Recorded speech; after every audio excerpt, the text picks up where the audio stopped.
professora de jornalismo e publicidade no UniBH e venho acompanhando as mudanças que o cyberativismo tem provocado nos movimentos sociais mais tradicionais.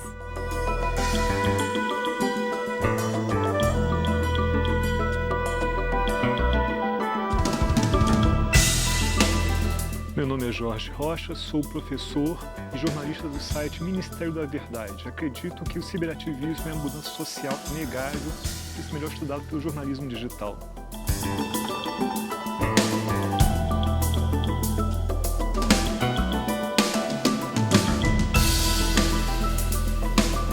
Meu nome é Danilo Aroeira, eu sou publicitário, professor da Universidade FUMEC, da disciplina Marketing Digital, e acredito que o cyberativismo seja uma forma de dar voz a movimentos que antes tinham pouca ou nenhuma possibilidade de se manifestar.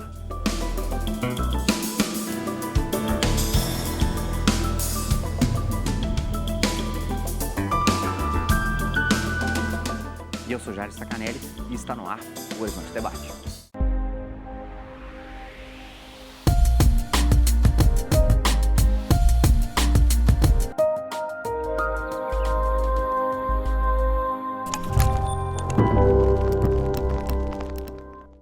Olá, bem-vindo ao Horizonte Debate. No programa de hoje, discutimos o cyberativismo. Quem é você? O que te incomoda? Quais são os temas que te faz escrever sobre? E onde você escreve? Para quem você escreve?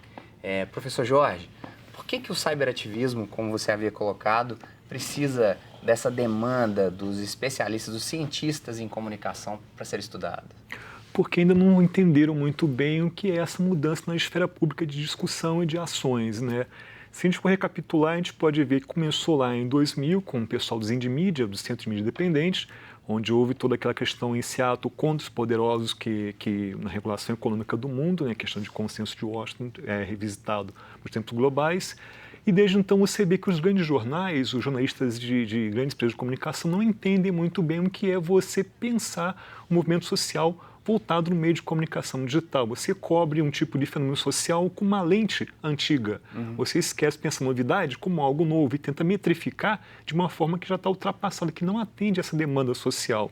Então o que existe hoje é um público sedento e carente de informações sociais, que consegue encontrar muito mais em meios de comunicação fora do comum, não convencionais ou alternativos, do que nos jornalões. Então é essa ideia de pensar no ciberativismo no primeiro momento em termos de jornalismo. O que eu posso ser como jornalista que possa divulgar muito mais uma função social do que o jornal pode ter, por exemplo. O que a gente faz no Ministério da Verdade hoje em dia é isso, que surgiu com a questão da Samarco, né? Sim. Com a seu crime ambiental.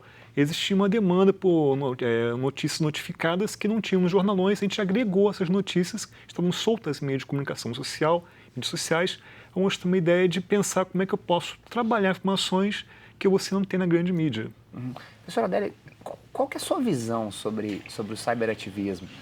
Muitas vezes a gente pensa em cyberativismo como um movimento de Anonymous Brasil, pessoas que sabotam algumas coisas de internet. Isso também existe, também. né? Qual que é a sua visão sobre isso? Tem uma parte muito positiva do cyberativismo, que inclusive é aproveitado pelos movimentos já instalados, por exemplo, movimento MST, ou grandes grupos feministas, ou movimentos políticos. Eles estão aproveitando com muita propriedade, com estratégias de comunicação bem aplicadas.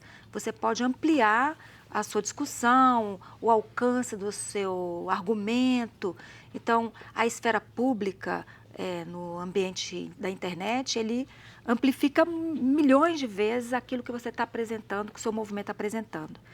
Então, há uma expectativa muito grande desde que apareceu a internet e essa possibilidade de um debate digital, um ambiente digital, de que os movimentos sociais fossem se fortalecer, crescer enormemente e alcançar suas demandas e ter todas as suas demandas atendidas pelo poder público, ou todas as suas demandas atendidas de reconhecimento das suas diferenças pela sociedade.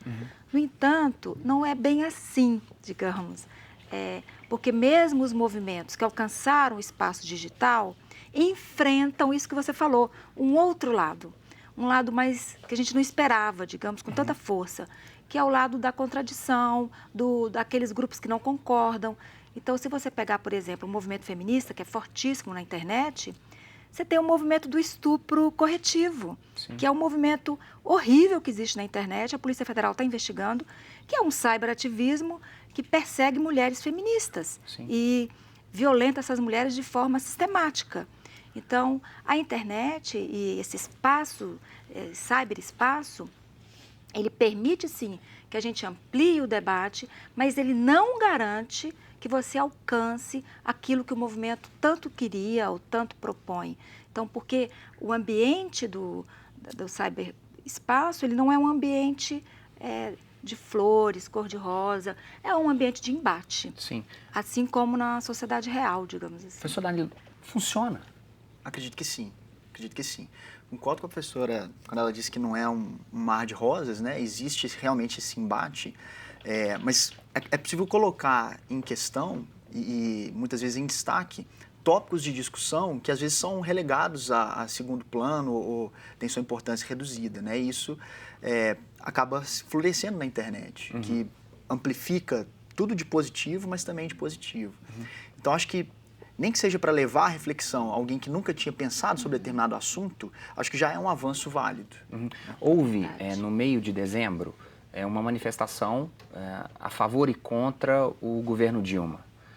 Houve o panelaço em Belo Horizonte, que ecoou da Zona Sul ao Morro. Mas há também o movimento na internet de grupos pró e a favor. Professor Jorge, faça uma separação entre produção, entre eficácia desses movimentos. O que é certo, o que é errado nesse momento? É mais eficaz bater panela na internet do que bater panela na área de serviço? Eu acho que é meio capcioso dizer ou tentar equacionar isso aí. O que funciona melhor, exatamente né? Esse ponto. Porque a gente pensa, eu concordo muito com o que ela falou agora há pouco, né? A gente está pensando em questões separadas, não pode pensar em questões separadas. A internet e o ciberespaço faz parte da esfera pública, né? Faz parte da sociedade. Então, o que a gente faz aqui no mundo real, no mundo offline, vamos chamar assim, né? Tem que ter uma repercussão no mundo digital e vice-versa. Não são fatores dissociados, pelo contrário, esses fatores vão ser agregantes, são fatores convergentes, né? Verdade. Então, dizer que é mais importante um panelaço virtual do que um presencial, não, depende do tipo de ação que você está fazendo, o tipo de objetivo daquilo ali, o tipo de discurso. Da estratégia que o movimento está usando. Exatamente. Então, eu posso ter um panelaço virtual que seja mais efetivo naquele momento específico, ali, naquela situação específica. Se pensar em fugir de panelaço, pensar em mobilização, a gente pode ter a questão da ocupação das escolas em São Paulo agora, né? Que se não houvesse essa mobilização feita online, seria muito menor do que foi em termos de intensidade Ou demoraria de ação. mais, né? Ou demoraria mais. Mas chega uma hora em que é possível estabelecer controle sobre esse tipo de manifestação? Como assim?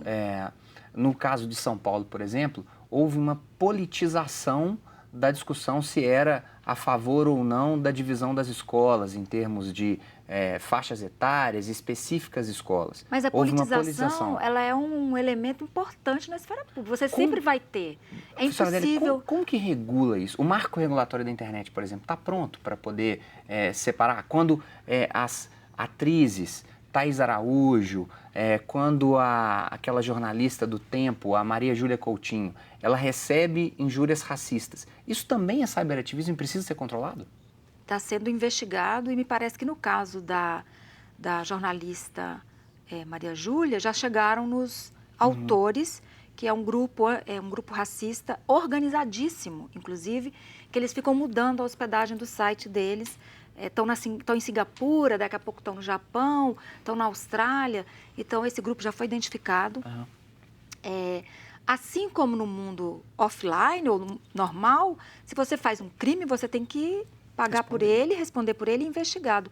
Então, a gente está se preparando muito rapidamente, digamos, porque se você for pensar na novidade que é, né, os movimentos sociais e os ataques que acontecem na internet, a Polícia Federal está tentando ir atrás, se preparando sua equipe, enfim, de especialistas para, inclusive contratando hackers, para ajudar a descobrir quem são esses criminosos. Então, o crime, ele não deixa de ser crime porque está na internet. Então, você pode sim se manifestar a favor ou contra o que você quiser, mas o que você não pode é promover, por exemplo, crimes raciais ou nazismo, como aconteceu no Rio Grande do Sul, um grupo foi preso, que eles estavam incentivando as pessoas a pegarem armas, matar negros. Não, isso aí não tem menor cabimento. O ciberespaço e o cyberativismo, eles são uma novidade no sentido de é muita coisa ao mesmo tempo. Então, eu ligo meu computador, tem um movimento, eu vejo posts sobre um acontecimento relacionado ao racismo, 3 minutos depois eu vejo um relacionado ao movimento feminista, 4 minutos depois sobre meio ambiente. Então, é muita coisa ao mesmo tempo.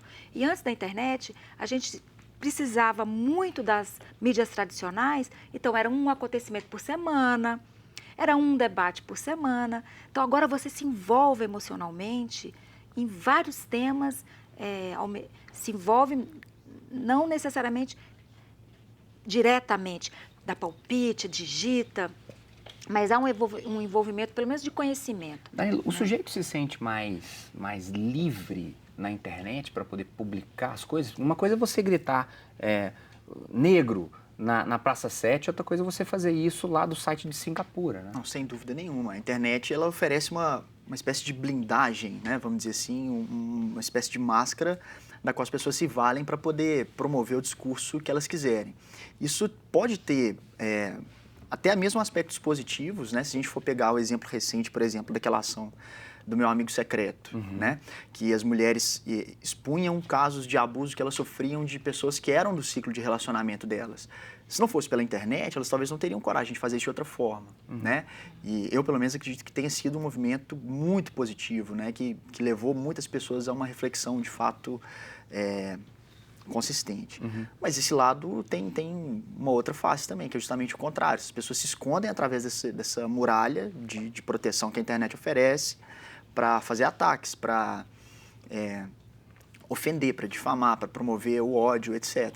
Você tinha falado antes em controle, e eu vejo hoje assim, essa tentativa de controle como uma enxugada no gelo. Assim, uma coisa que não vai ter como ser feita plenamente da noite para o dia, né? Mas que é um trabalho que também não pode parar, né? Eu quero voltar, Danilo, a esse ponto. Danilo, Adélia, Jorge, fique conosco. O que você tem publicado, o que você tem lido na internet? Voltamos daqui a pouquinho.